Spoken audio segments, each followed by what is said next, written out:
रात के 10 बज रहे थे। हर ओर सन्नाटा था, लेकिन रात के इस सन्नाटे में गर्ल्स हॉस्टल से एक लड़की बाहर निकलती है। उसकी सैंडल की खटखट की आवाज से वो सन्नाटा टूटता है। बाहर उसके इंतजार में एक आदमी अपनी बड़ी और लंबी सी कार में बैठा हुआ है। वो उसकी कार के पास जाती है और उसके शीशे पर नॉक करती है। शीशा खुलता है। लड़की अंदर बैठे शख्स से पूछती है, दिवाकर मित्तल? अंदर बैठा आदमी सहमति में अपना सिर हिलाता है। फिर वो लड़की, जिसका नाम शोभा था, वो उसकी गाड़ी में उसकी बगल वाली सीट पर बैठ जाती है। दिवाकर मित्तल उसके चेहरे की ओर मुस्कुराकर देखता है और कहता है, जैसा सुना था वैसी ही हो तुम, बहुत तीखी, लाल मिर्च की तरह। दिवाकर मित्तल के पैर कार के एक्सीलेटर पर जाते हैं और पल भर में कार हवा से बातें करने लगती है। थोड़ी देर बाद वो कार शहर के एक सबसे बड़े 5 स्टार होटल में प्रवेश करती है। दिवाकर मित्तल पार्किंग में अपनी कार लगाता है और होटल के रिसेप्शन पर जाता है और अपनी प्री बुकिंग के बारे में बताता है। दिवाकर अपने रूम की चाबी लेता है और शोभा के साथ उस कमरे में जाता है। दिवाकर दरवाजा बंद करता है और शोभा से पूछता है, कुछ लोगी तुम, पीने या खाने में? आप जो भी मंगा लीजिए। दिवाकर होटल के कमरे में लगे फोन से रिसेप्शन पर कॉल करके अपना ऑर्डर देता है। थोड़ी देर में वेटर ऑर्डर लेकर आ जाता है। वे दोनों खाने के साथ साथ थोड़ा थोड़ा पीते भी हैं और फिर दिवाकर और शोभा एक दूसरे में खो जाते हैं। सुबह जब शोभा की नींद खुलती है तो दिवाकर वहां नहीं होता है। उसके तकिए के नीचे नोटों की गड्डी रखी होती है। वो गड्डी को उठाती है, फिर होटल के बाहर आती है। बाहर आकर वो एक कैब बुक करती है और उसमें बैठकर गर्ल्स हॉस्टल की ओर निकल जाती है। कैब वाला बीच बीच में उसे घूर कर देखता है तो शोभा को गुस्सा आ जाता है। क्या देख रहे हो? क्या देख रहे हो बार बार पीछे मुड़कर? आगे देखकर गाड़ी चलाओ, नहीं तो अभी तेरी कंपनी में फोन करूंगी, फिर सारा घूरना निकल जाएगा। कैब वाला शोभा की बातों से डर गया। शोभा कैब की खिड़की से बाहर देखती हुई जा रही थी और मन ही मन खुद से बातें कर रही थी। सब कुछ कितना फेक है ना यहाँ, सब कुछ। कौन आदमी कौन सा चेहरा लगाए घूम रहा है, किसी को पता नहीं है।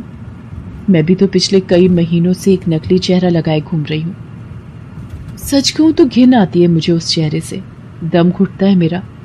लेकिन अब इस चेहरे के बिना मैं रह भी तो नहीं सकती। ये कहानी है जमालपुर की रहने वाली शोभा की।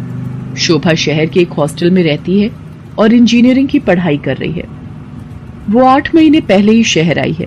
शोभा के पिता दीनदयाल उससे बहुत प्यार करते हैं। उसे अब भी याद है जब वो ट्रेन में बैठकर शहर आ रही थी तो। क्या बाबा, आप इस तरह बच्चों की तरह रोएंगे तो मैं शहर कैसे जाऊंगी? क्या कहूँ शोभा, 5 बरस की थी तू जब तेरी अम्मा तुझे गोद में डालकर हमेशा के लिए हम सबको छोड़कर चली गई। तब से तुझे ही देखकर जिया है। जानती हूँ बाबा।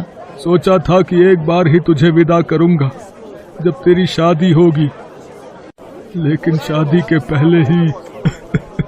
ये कहकर दीनदयाल शोभा को गले लगाकर फिर से फूट फूट कर रोने लगा। ठीक है बाबा, मैं नहीं जाती हूँ शहर, यही रहती हूँ आपके पास। लेकिन आप ही तो हमेशा जिद करते हैं कि तुम्हें खूब पढ़ना है, बहुत बड़ा आदमी बनना है। अब आगे की पढ़ाई गांव में तो नहीं हो सकती, तभी तो मैं शहर जा रही हूँ। ठीक है, मैं ट्रेन से उतर जाती हूँ। उसी समय ट्रेन की सीटी बजी। दीनदयाल जल्दी से ट्रेन से उतरा।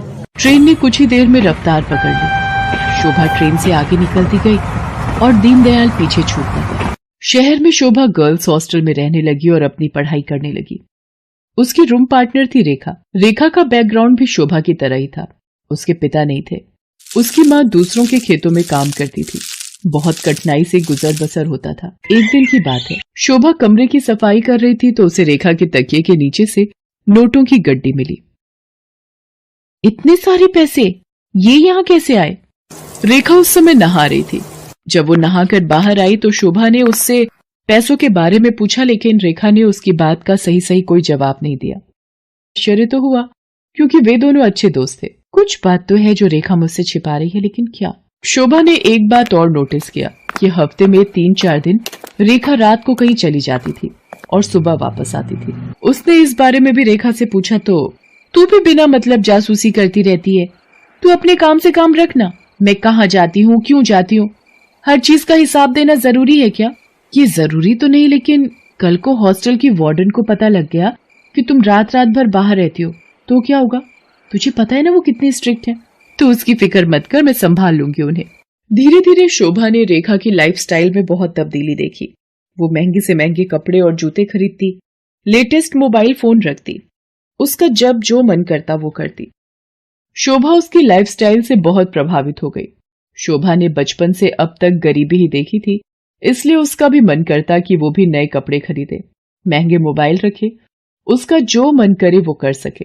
रेखा देख, मैं तुझसे ये नहीं पूछने वाली कि तू ऐसी रईसों वाली लाइफस्टाइल कैसे जीती है, लेकिन मैं भी तेरी तरह जीना चाहती हूँ। मैं तंग आ गई हूँ एक एक पैसे के लिए तरसते हुए।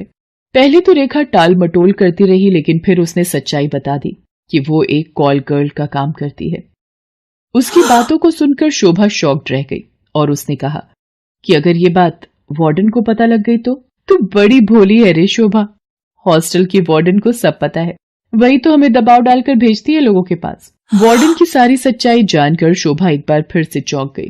रेखा ने उसे ये भी बताया कि हॉस्टल की कुछ और लड़कियां ये काम करती हैं। शोभा को ये सब सुनकर अजीब तो लगा, लेकिन बेहतर लाइफस्टाइल के चक्कर में वो अपने सम्मान का सौदा करने के लिए तैयार हो। मैं इस गंदे दलदल में फंस गई हूँ। हालांकि इस दलदल ने मुझे बहुत सारी वो चीजें दी जिसके लिए मैं तरसती थी, लेकिन मैंने अपनी मासूमियत खो दी है, मैंने अपनी शांति खो दी है, मैंने अपनी पवित्रता खो दी है। बाबा को कितनी उम्मीद थी मुझसे, और मैं क्या करने लगी मैं। शोभा की आंखें भीग गई थी। वो अब ये काम नहीं करना चाहती थी, लेकिन हॉस्टल की वार्डन उस पर बार बार दबाव डाल रही थी। देख शोभा, जल में रहकर मगर से बैर मत कर, और हाँ, ये सती सावित्री बनने का नाटक छोड़ और जो बोलती हूँ वो कर। शोभा ने वार्डन को फिर से इनकार कर दिया। गुस्से में वार्डन ने उससे कहा, देख शोभा, तेरा इनकार तेरे भविष्य के सारे रास्ते बंद कर देगा। मेरी एक शिकायत पर कॉलेज से भी तुझे निकाल दिया जाएगा, और तुझे मैं इतना बदनाम करवा दूंगी कि इस शहर तो क्या, तू कहीं भी किसी को मुंह दिखाने के लायक नहीं रहेगी। शोभा उस रात हॉस्टल से निकली तो जरूर, लेकिन उसने कुछ तय कर लिया था। वो हॉस्टल से निकलकर सीधा पुलिस स्टेशन पहुंची और इंस्पेक्टर नाज़नीन को हॉस्टल और वार्डन की सारी सच्चाई बता दी। शोभा की बात सुनकर नाज़नीन शॉक्ड रह गई। शर्म आ रही है मुझे तुम पर और उन सभी लड़कियों पर जो अच्छी लाइफस्टाइल के चक्कर में शॉर्टकट अपनाती हैं और अपने सम्मान का सौदा करती हैं, और तुम जैसे मासूम लोगों का फायदा तुम्हारी वार्डन जैसे लोग उठाते हैं। मुझसे बहुत बड़ी गलती हो गई इंस्पेक्टर नाज़नीन। मुझे खुशी है कि तुम्हें अपनी गलती का एहसास तो हुआ, लेकिन ये गलती कोई और ना करे और तुम्हारी वार्डन किसी और का फायदा ना उठाए। इसके लिए इस पूरे रैकेट को तोड़ना पड़ेगा।